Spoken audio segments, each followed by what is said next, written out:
Welcome to the Thunder and Lightning Show. Today I'm here with Peter the Byzantine, and we want to talk about how different bishops reacted to the shutdown and how the different rites, particularly the Byzantine rite, reacted to the virus shutdown.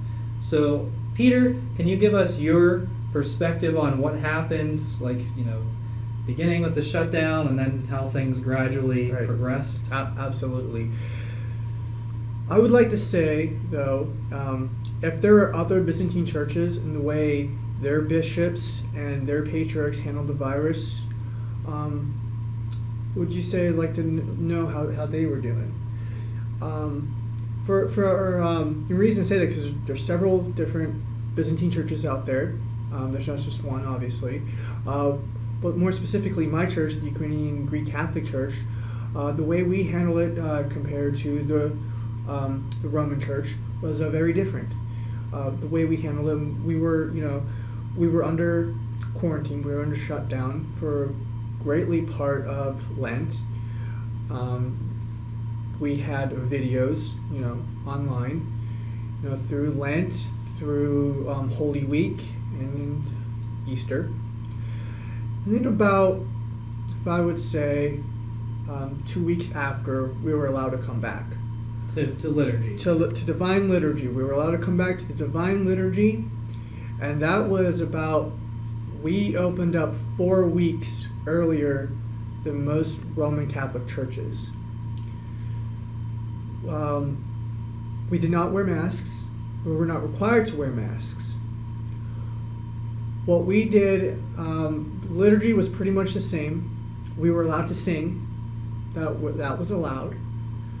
The only thing that was different in our Divine Liturgy is that we had pews that were divided among the parishioners. And I do know that that's the same thing as happened in most Roman Catholic churches. So there's a similarity there. Now with the distribution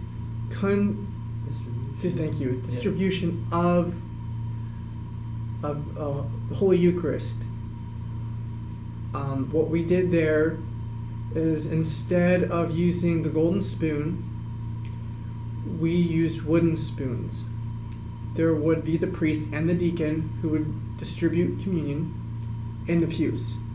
So you would have the priest with the golden chalice with the body and blood of Christ, taking out with the wooden spoon, and then the deacon would hold another golden chalice, and he would, after it was used, that had the blood and body of Christ on that wooden spoon, he would put it in holy water in the golden chalice, and that would later be burned, so that there's no issue of heresy or anything like that, no sacrilege there.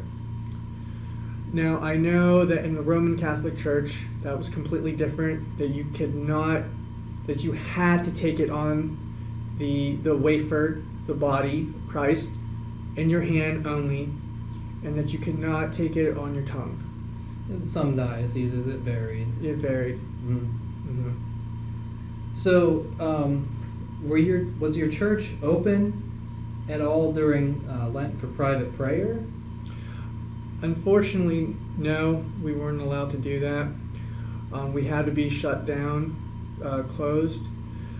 Though, again, all services through Lent, they were posted on YouTube. So we had something like that, which was really hard for the priests and for the bishops at my eparchy. We didn't want to do that, but we were shut down, unfortunately, so no one could be enter the church.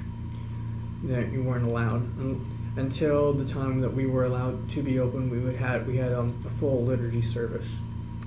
I do want to talk a little bit about my experience throughout the shutdown. I do know a Byzantine priest, and I actually have a neighbor who attends a Byzantine church, and it's not Peter's church. It's separate. I think it's a separate eparchy even. Yeah.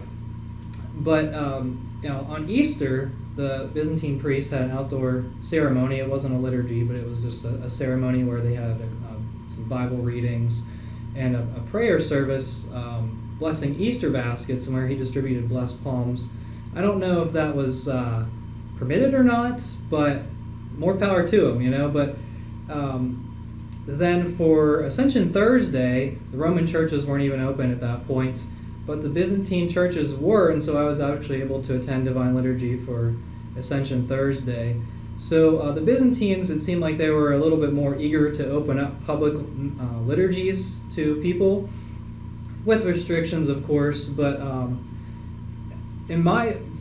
based on my recommendation, I would say for you, if you have the opportunity to, I guess, meet people of different rites, so try to meet parishioners and priests at a Byzantine church and a Latin church, if they're in your area. Of course, I don't think Byzantine churches are everywhere in the United States, but if you have the opportunity, or even like some of the other Eastern rites like Maronite or the Ruthenians, any of those Eastern rites, it really helps to kind of make contacts with good Catholics who are interested in Catholicism and getting souls to heaven. Yeah. So I don't know if you have anything else on that, Peter. And in conclusion, I think, John, you hit the nail right on the head. And the reason why we bring this up to you is to give you hope that the way that the harsh restrictions and somewhat maybe, if I can say, illegal restrictions when it comes to the Holy Eucharist, the way it is distributed and hands only in the Roman Catholic Church, is don't lose hope. Don't be discouraged. That you don't necessarily have to leave the parish or even the Roman Catholic Church, but you can just go to other different churches who don't have that harsh of restrictions, but try to keep parishioners safe and do want to have liturgy and do want to do right by the parishioners and make sure that they do, like John said, so their souls go to heaven, right? So they can fulfill their Sunday obligation, and that's what it's about, right? So that's all I have to say, John. All right, thank you so much, Peter. Thank you for watching. Everyone have a great day. Thank you.